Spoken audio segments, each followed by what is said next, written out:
43절에 보면 예수님이 거기를 떠나 갈릴리로 가셨다고 기록합니다. 거기는 앞에 있는 본문이죠. 사마리아에서 이틀을 머무셨고 갈릴리로 가시는 중입니다. 그 가나에서 30km 정도 그 거리가 떨어진, 아마 여기에서는 파주의 통일전망대쯤 되는 그 정도 거리가 되는 가버나움에 한 아이의 생사의 기로가 놓여 있었습니다. 그 가버나움에서 한 아이가 생사의 기로에 놓여 있었습니다. 그의 아버지는 헤롯 왕의 신하였습니다. 돈과 지위와 권력과 명예가 있었지만 아들의 병만큼은 해결할 수 없었습니다. 아버지에게 아들은 아킬레스건과 같았습니다. 아들이 병이 들었는데 거의 죽을 지경이 되었는데 아무것도 할 수 없었습니다. 돈도 있었고 지위도 있었고 권력과 명예가 있었지만 그가 못할 일은 거의 없었지만 아들이 죽을 병에 걸렸다는 그 사실과 그것을 해결하기 위해서는 아무것도 할 수 없었습니다. 예수의 소문은 저 멀리 가버나움까지 퍼져 있었습니다. 그때 그 아버지 왕의 신하가 아들을 살리기 위해서는 어떻게 해서든 방법을 찾아야만 했습니다. 아마도 예수님의 소문을 들었을 것입니다. 예수님이 보여주었던 수많은 기적을 들었을 것입니다. 그 아버지, 그 왕의 신하는 가나로 올라갑니다. 가나로 올라갑니다. 당시 헤롯 왕의 신하였다면 권사가 어마어마했을 것입니다. 보통 이 정도 되면 직접 오지 않습니다. 왕의 신하입니다. 권력이 있었고 아마 호위하는 사람들도 있었을 것입니다. 그런데 보통 이 정도 권력과 능력이 있다면 아마 그 사람을 모시러 사람을 불러서 불러올 것입니다. 그런데 그가 짧은 거리도 아니고 32km나 되는 거리, 그리고 오늘 본문에서 보면 아시겠지만 하루 정도 걸리는 그 먼 거리를 찾아서 예수님을 찾아서 올라갑니다. 사람을 보내어 모시고 오러가 하지 않고 자신이 직접 예수님을 찾아서 그곳에 가게 됩니다. 그만큼 그 왕의 신하는 간절했습니다. 그 왕의 신하가 주님 앞에 무릎 꿇습니다. 그리고 자신의 지위와 명예 따위는 아무 상관이 없습니다. 그리고 이렇게 이야기합니다. 제발 가버나움으로 내려오셔서 아들을 고쳐주십시오라고 애원합니다. 그리고 엎드립니다. 아들이 거의 죽게 되었으니 가버나움으로 좀 오셔서 아들을 좀 살려주십시오. 그에게 목숨같이 귀한 아들의 질병은 슬픔이었습니다. 차라리 내가 아팠으면, 차라리 내가 이런 고통을 당했으면 좋겠다고 생각하는 견디기 힘든 고통이었습니다. 높은 신분과 재력을 가지고 있었지만 생명보다 더 귀한 자식의 죽음 앞에 그 죽음을 맞닥뜨렸을 때 그는 절망할 수밖에 없었을 것입니다. 이처럼 삶에서 겪는 문제는 그의 지위와 상관이 없습니다.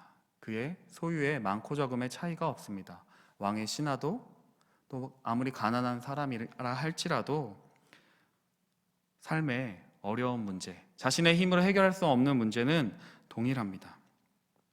그가 해결할 수 없었던 그 문제가 그를 예수님께로 가게 했습니다. 간청하게 했고요, 엎드리게 했습니다.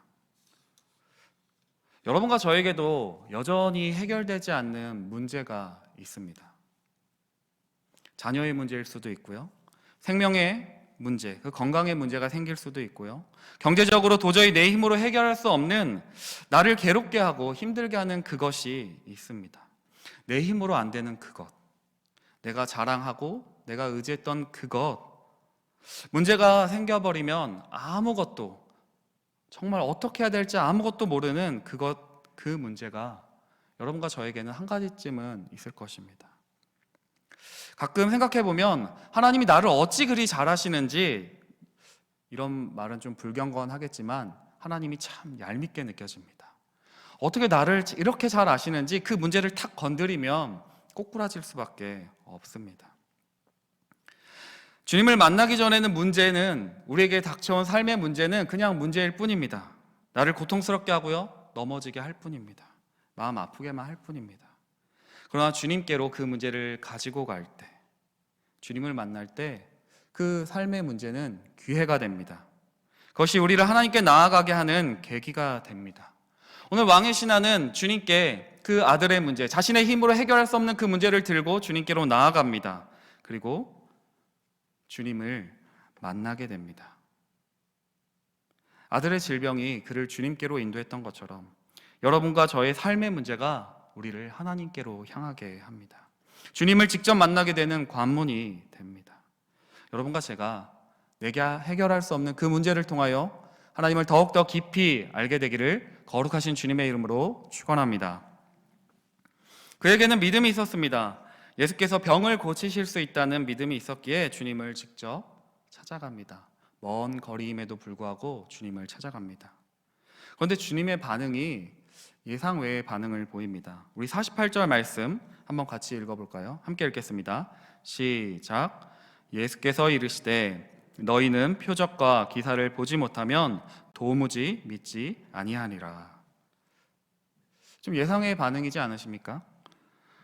기껏 왕의 신하가 주님께로 와서 제발 가버나움으로 좀 가서 우리 아들의 그 질병을, 그 죽을 지경인 그 아들의 병을 좀 해결해 주십시오라고 이렇게 간청하는데 너무나도 매몰차게 너희는 표적과 기사를 보지 아니하면 믿지 않는구나, 이렇게 냉정하게 말씀하시는 것처럼 느껴집니다. 왜 그런 말씀을 하실까요? 그 힌트가 43절부터 45절까지의 말씀에 있습니다. 마태복음 13장과 마가복음 6장에 보면 예수님께서는 고향에서 존경받지 못했다고 기록합니다. 그 앞절 본문이죠. 사마리아에서 예수님께서는 그 사마리아 사람들을 만납니다. 제가 한번 읽어드리겠습니다. 41절에 보면 예수의 말씀으로 말미암아 믿는 자가 더욱 많아 그 여자에게 말하되 이제 우리가 믿는 것은 내 말로 인함이 아니니 이는 우리가 친히 듣고 그가 참으로 세상의 구주신 줄 알미라 하였더라. 아멘. 오히려 예수님을 영접하지 않을 것 같은 그 사마리아 사람들이 예수님을 만났고 예수님을 보고 영접했습니다. 그리고 세상의 구주신 줄 알고 믿었습니다.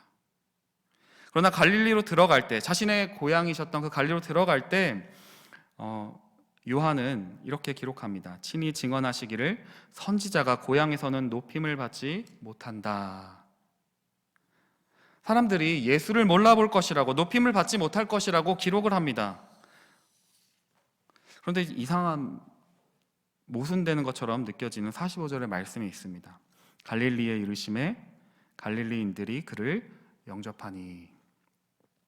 선지자가 고향에선 높임을 받지 못한다 하셨는데 예수님께서는 갈릴리에 가셨고 갈릴리인들이 예수를 영접했다고 기록합니다. 그런데 그 이유가 왜냐하면 자기들도 명절에 갔다가 예수께서 명절 중 예루살렘에서 하신 모든 일을 보았음이더라. 48절의 말씀에 비추어 보면 예수님은 사람들 속에 있는 것을 아셨습니다. 그들이 예수님을 믿었던 것이 아니라, 구주로 알고 믿었던 것이 아니라 그냥 예수님이 행하시는 기적, 그 표적을 보았기 때문이라고, 그래서 영접했다고 기록합니다. 그들의 영접함은 주님을 구원자로 믿는 믿음이 아니었습니다. 요한복음 6장 26절에 이렇게 이야기합니다. 예수께서 대답하여 이르시되 내가 진실로 진실로 너에게 이르노니 너희가 나를 찾는 것은 표적을 본 까닭이 아니요 떡을 먹고 배부른 까닭이로다.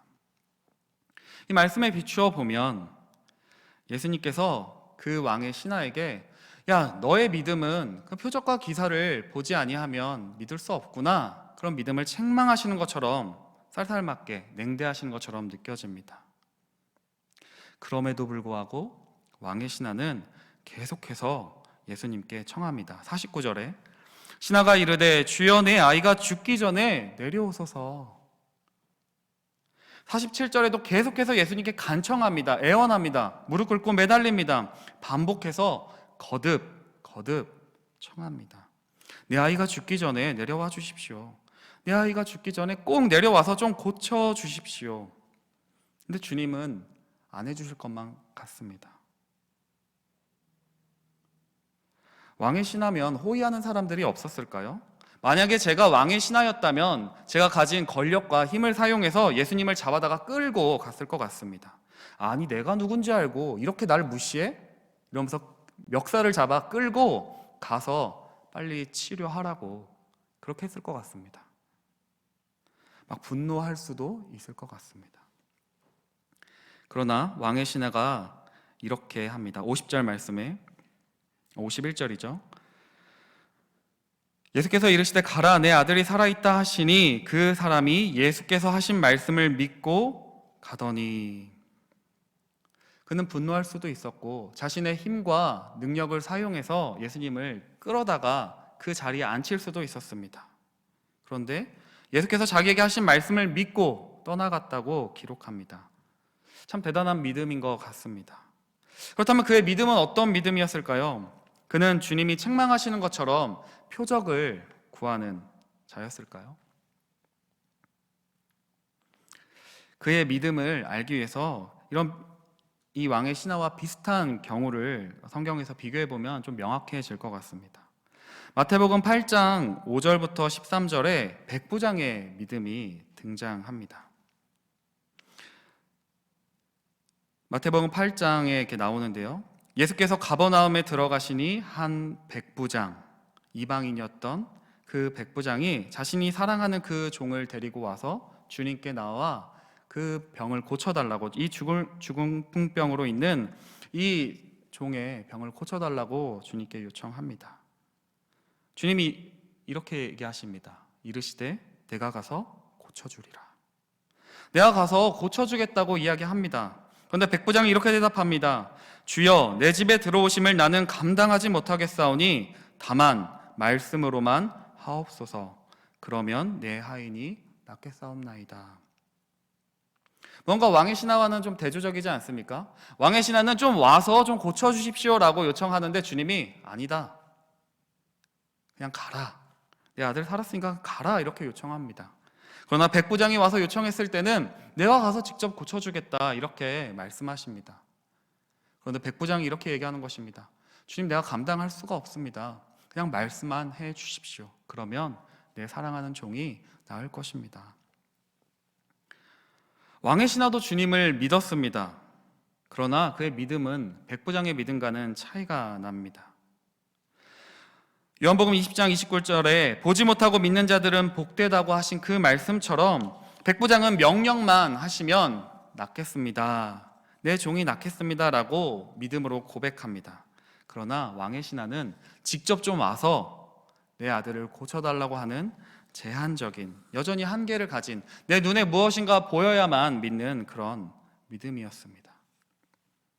뭐 이런 거겠죠. 우리가 누군가를 위해서 기도하잖아요. 똑같은 기도인데 우리가 하나님께 기도하는 것이 중요한데 왠지 뭐 손을 잡고 기도하거나 머리에 안수하고 기도하면 그 병이 왠지 나을 것 같은 그런 기분. 하나님께 기도하는 것이 중요한데 무언가 눈에 보이는 어떤 행동들을 통해서야만 내가 더 안심하게 되고 더 잘 고쳐주실 것 같은 그런 마음들. 여러분과 저의 믿음은 누구에게 가깝나요? 백부장의 믿음이십니까? 아니면 왕의 신하와 같습니까? 아니면 주님에는 관심도 없고 주님이 보여주는 그 표적에만 관심이 많았던 갈릴리인들처럼 내가 얻을 이득과 심리적인 안정에만 초점을 맞추고 있는 것은 아닌지 살펴보시기를 바랍니다. 왕의 신하가 돌아갑니다. 주님의 말씀을 믿고 갔다고 기록합니다. 주여, 내 아이가 죽기 전에 내려오소서. 예수께서 이르시되 가라, 내 아들이 살아있다 하시니 그 사람이 예수께서 하신 말씀을 믿고 가더니.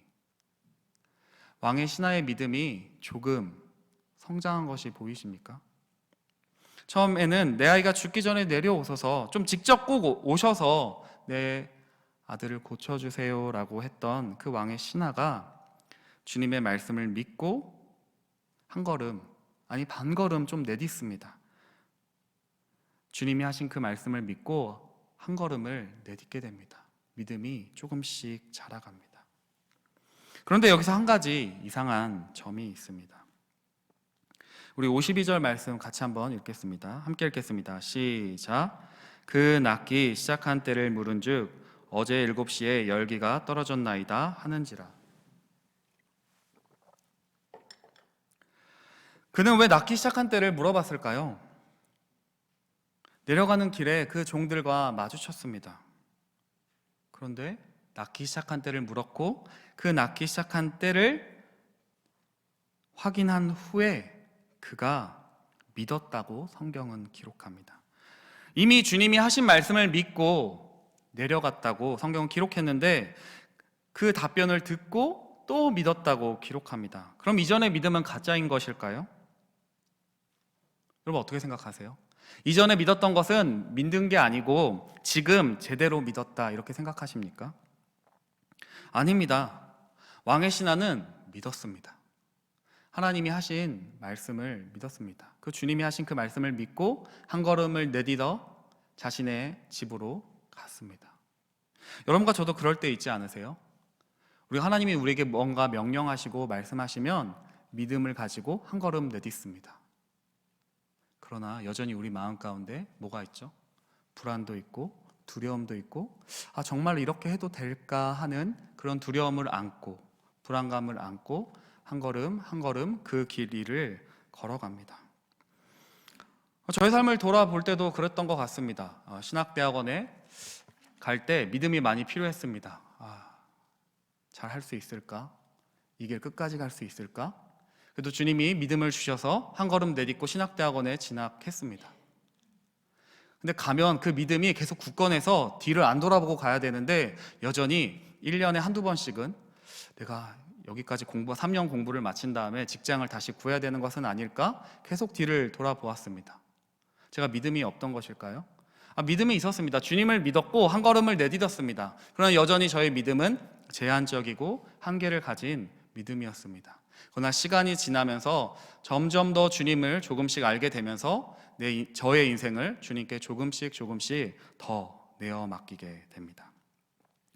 오늘 왕의 신하는 처음에 그 적은 제한적인 눈에 무언가 보이는 믿음만을 원했습니다. 그러나 주님의 말씀을 믿고 한 걸음을 내딛습니다. 자신의 집으로 걸어가게 됩니다.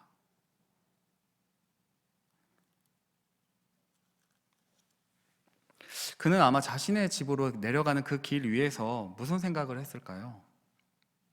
아들이 낳았을까? 예수님은 어떤 분이실까? 예수님이 내 아들이 낳겠다고 했는데 안 낳으시면 어떻게 하지? 수많은 생각들을 하면서 걷지 않았을까요? 그때 하인들에게 복음 같은 소식이 들려옵니다. 아들이 살았습니다. 당신의 아들이 살았습니다. 만약에 그 왕의 신하가 예수님에 대해서 전혀 관심이 없는 사람이었다면, 표적만을 구하는 사람이었다면 그걸로 끝났을 것입니다. 오늘의 이야기는 거기서 끝이 났을 것입니다. 그런데 그는 확인하고 싶었습니다. 주님께 묻고 싶었습니다. 그 낳기 시작한 때를 물은즉. 왜 물어보았을까요? 정말로 그 주님이 내 인생을, 내 존재를 전부 걸만한 분이신지 알고 싶었을 것입니다. 확인하고 싶었을 것입니다. 만약에 그가 정말 그냥 자신의 아들이 병 고치는 것만을, 병이 낫는 것만을 바랬던 사람이라면 그냥 더 물어볼 필요가 없습니다. 그러나 그는 계속해서 질문합니다. 낳기 시작한 때를 묻고 그 주님이, 내가 어제 만났던 그 주님이 내 인생을 뒤바꿀 분이구나. 내가 진짜 따라야 할 왕이시구나. 그리하여 성경은 이렇게 기록합니다. 살아있다 말씀하신 그때인 줄 알고 자기와 그 온 집안이 다 믿으니라. 왕의 신하뿐만 아니라 아내와 아들까지 믿게 되었다고, 온 가족이 믿게 되었다고 성경은 기록합니다. 아마도 이 말씀을 듣는, 이 요한복음의 말씀을 듣는 그 당시 그 공동체의 사람들에게, 교회 사람들에게 아마 그 아들이 간증하지 않았을까요? 내가 그 증언, 내가 그 병이 나았던 사람이라고. 여러분과 저도 주님을 믿습니다. 나의 문제를 해결해 줄 것을 기대하고 주님께 나아옵니다. 주님을 믿으나 온전하지 못합니다. 눈에 보이는 기적과 표적을 구하며 막 흔들릴 때가 매우 많습니다. 주님께로 오면, 교회에 가면 내 문제가 해결되겠지. 맞습니다. 주님이 왕의 신하를 만나 주셨고 아들의 병을 해결해 주셨습니다. 여러분과 저도 하나님의 은혜로 하나님의 자녀가 되었습니다. 우리 인생에 주님이 찾아와 주십니다. 표적을 구하는 믿음이었던 우리에게, 예수님을 거부하던 여러분과 저에게 주님이 찾아와 주신 것 자체가 매우 거부할 수 없는 하나님의 은혜입니다. 그러나 여러분과 제가 해야 할 일이 한 가지 있습니다. 주님께 관심이 없이 내가 원하는 것만 구하는 것이 아니라 왕의 신하처럼 자신의 존재를 거는, 삶의 전부를 거는 질문을 해야 합니다. 왕의 신하가 낳기 시작한 때를, 그 낳기 시작한 때를 물어봤던 그 질문처럼 여러분과 제가 주님을 향하여, 주님, 제 인생을 주님께 걸어도 되겠습니까? 주님, 제가 주님을 따라도 되겠습니까? 여러분의 전 존재를 걸고 질문해야 합니다. 그리하여 예수님은 단순히 표적과 기사를 일으키시는 분만 아니라 진짜 나의 생명을 구원하는 그 구원자로 여러분과 제가 믿어야 합니다. 왕의 신하는 아들이 살아난 그 시간을 확인하고 갈등하던 그 불안과 두려움을 버려두고 이제 분명하게 주님을 믿고 쫓아갑니다. 그러면 여러분과 제가 기도해야 합니다. 왜냐하면 여러분과 저의 삶의 문제를 맞닥뜨렸을 때 그 기도하는 그 시간들을 통해서 하나님이 여러분과 저에게 알려주십니다. 그냥 우리를 힘들게 하시려고 기도시키는 것이 아니라 누가 이 일을 했는지, 누가 이 문제를 해결하시는 그 주인인지 분명하게 깨닫게 하시려고 여러분과 저에게 기도하게 하십니다. 그 기도하는 그 시간들을 통해서 하나님을 더욱더 만나게 하시려고 우리에게 기도하게 하십니다. 우리가 기도하지 않고 그냥 삶에서 하나님이 그냥 문제를 탁탁 해결해 주시면 우리는 너무나 교만한 존재이기 때문에 내가 잘나서 그렇게 된 줄 압니다. 그냥 우연히 운이 좋아서 그렇게 된 줄 압니다. 그러나 기도하는 가운데 하나님이 이 일을 행하셨구나, 하나님이 내 삶의 문제를 해결해 주셨구나, 하나님이 이 문제를 통해서 나를 만나기를 원하시는구나, 우리는 깨닫게 됩니다. 그러므로 여러분과 제가 기도해야 합니다. 그래서 간절히 기도시키시는 것 같습니다.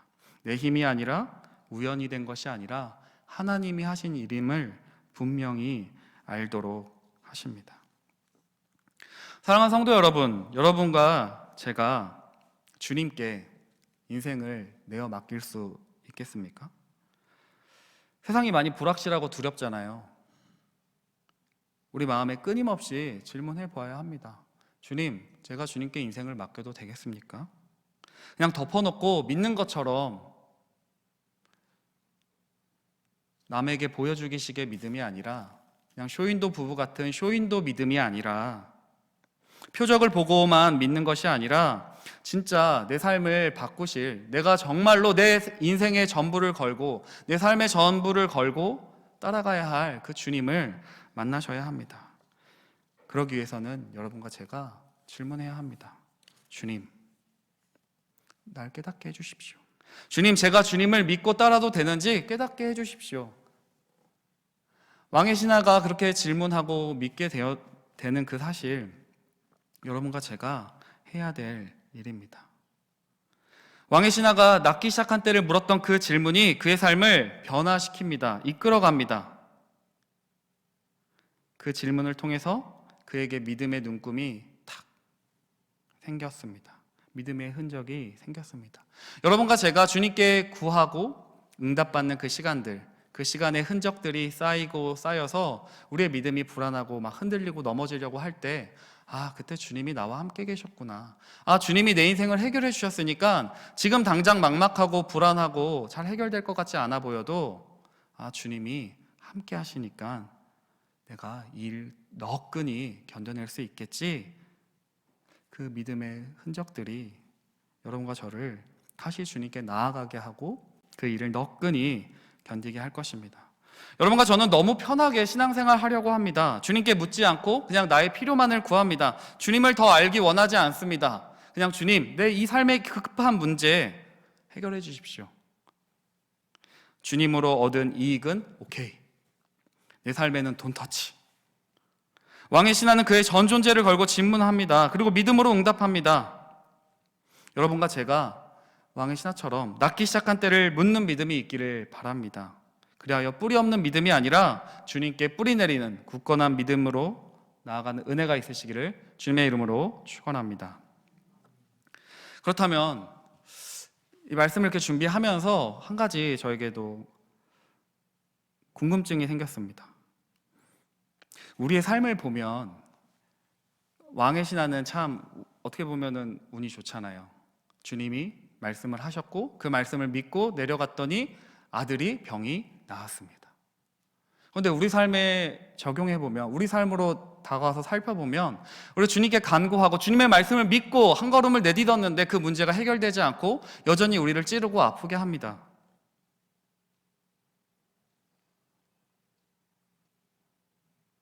여전히 주님께 매달리는 그 문제, 해결되지 않은 문제가 있으시잖아요. 왕의 신하처럼 간절하게 구해도, 말씀을 믿고 돌아가도, 기다려도 병이 낫거나 문제가 해결되지 않는 때가 있습니다. 기적이 보여지지 않습니다. 내 믿음이 부족한가 생각하게 됩니다. 그러나 기억하십시오. 그 신하의 아들이 낳게 된 것은 그 왕의 신하의 믿음과는 전혀 상관이 없습니다.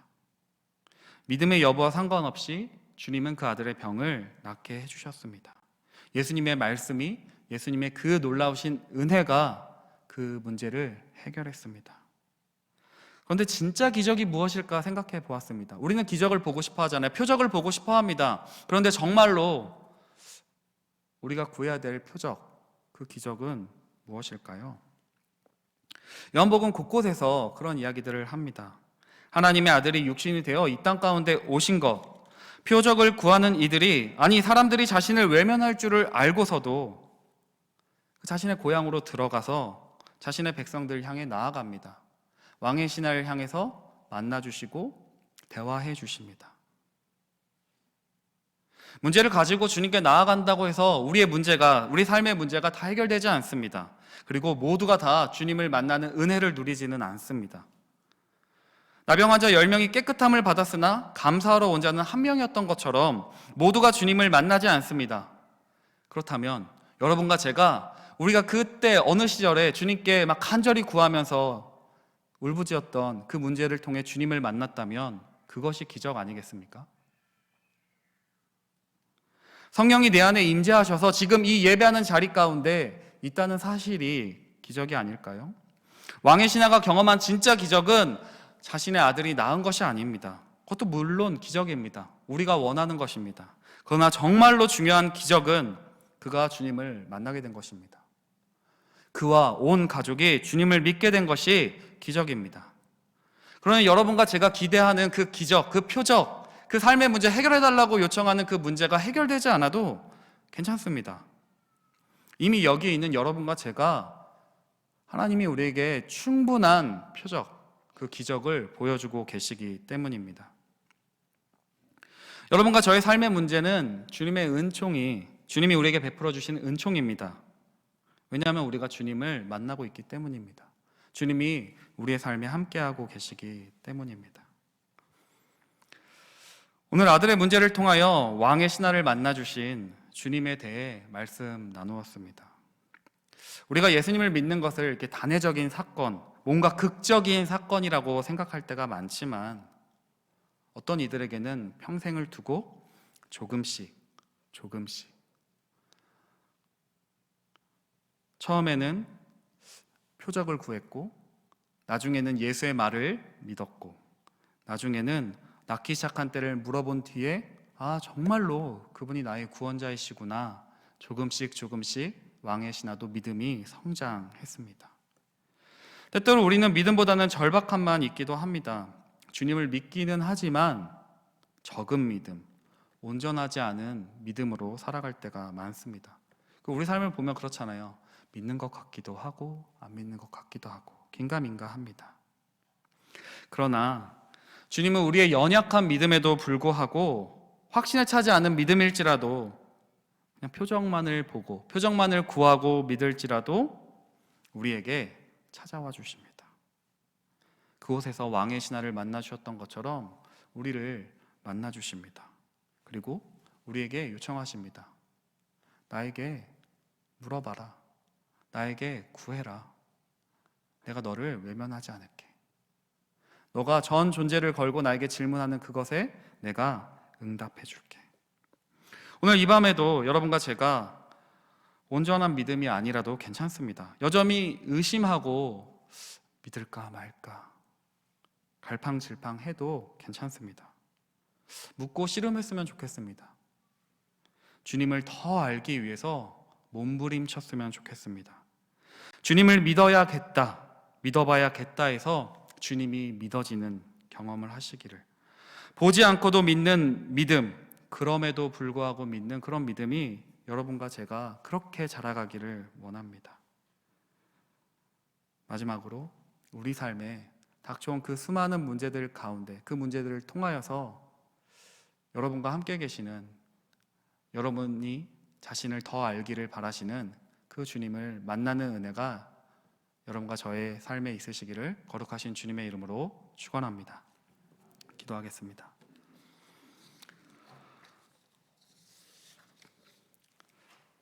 왕의 신나를 만나주신 주님, 우리 삶에 너무나 큰 내 힘으로 해결될 수 없는 문제들이 참 많이 있는 것 같습니다. 그러나 주님, 그 문제가 문제로 끝나지 않게 도와주십시오. 그 문제를 통하여 주님 만나게 하여 주시옵소서. 눈에 보이는 표정만을 쫓는 인생이 아니라 주님을 만나는 기적을 맛보고 누리게 도와주시옵소서. 우리의 믿음이 많이 연약합니다. 눈에 보이는 것만을 따라갈 때가 참 많이 있습니다. 그러나 보이지 않으시나 영원하신 우리와 함께 하시는 주님을 온전히 신뢰하게 하여 주시옵소서. 우리 마음 가운데 주님 더 알기 원하는 갈망을 부어 주시옵소서. 또한 우리가 해야 할 수고를 게을리하지 않게 도와주시옵소서.